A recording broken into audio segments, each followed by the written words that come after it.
Champions ট্রফিতে ভারতের শুরুর স্কোয়াডেই ছিল ৪ জন স্পিনার। পরে চূড়ান্ত স্কোয়াডে ব্যাকআপ ওপেনার যশস্বী জয়সওয়ালকে সরিয়ে নেওয়া হয় লেগ স্পিনার বরুণ চক্রবর্তীকে। তাতে ১৫ জনের স্কোয়াডে স্পিনার হয়ে গেছে ৫ জন। এর কারণ বুঝতে পারছেন না অবসর নেয়া অফ স্পিনার রবিচন্দ্রন অশ্বিন। দুই বাঁহাতি স্পিনার রবিচন্দ্র জাদেজা ও অক্ষর প্যাটেল অলরাউন্ডার হিসেবে খেলবেন, তাদের জায়গা নিয়ে সংশয় নেই। রিস্ট স্পিনার হিসেবে এগিয়ে থাকবেন কুলদীপ যাদব। এর বাইরে বরুণকেও নেওয়া হয়েছে। একাদশে ৩ জনের বেশি স্পিনার খেলানোর কোনো বাস্তবতা নেই। সেই জায়গায় ওপেনারের ব্যাকআপ রাখা হয়নি স্কোয়াডে। নিজের ইউটিউব চ্যানেলে স্কোয়াড বিশ্লেষণ করে অশ্বিন খুঁজে পেয়েছেন ভারসাম্যহীনতা।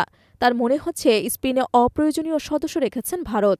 দুবাইতে এত স্পিনার নিয়ে কেন আমরা যাচ্ছি তা বুঝতে পারছি না। জয়সওয়ালকে না নিয়ে ৫ স্পিনার রেখেছি। এমনিতে আমরা বিভিন্ন সফরে ৩-৪ জন স্পিনার নিয়ে যাই, কিন্তু দুবাইতে ৫ জন স্পিনার কেন? কারণটা আমার বোধগম্য নয়। ২ জন না হলেও ১ জন স্পিনার তো বেশি হয়ে গেছে। কুলদীপ যাদব তো খেলবেই, তাহলে বরুণের জায়গাটা কোথায়?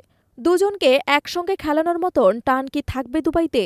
কদিন আগে আইএল টি-20 হলো, সেখানে এত টান দেখিনি। চ্যাম্পিয়ন্স ট্রফির দল নিয়ে আমার খটকা আছে।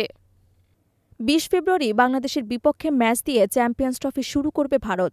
এই আসরে রোহিত শর্মার দলগুলো সবগুলো ম্যাচই খেলবে দুবাইতে। পাকিস্তানের পিচগুলোর উইকেট থেকে দুবাইতে বল কিছুটা স্পিন সহায়ক হতে পারে বলে ধারণা করা হচ্ছে।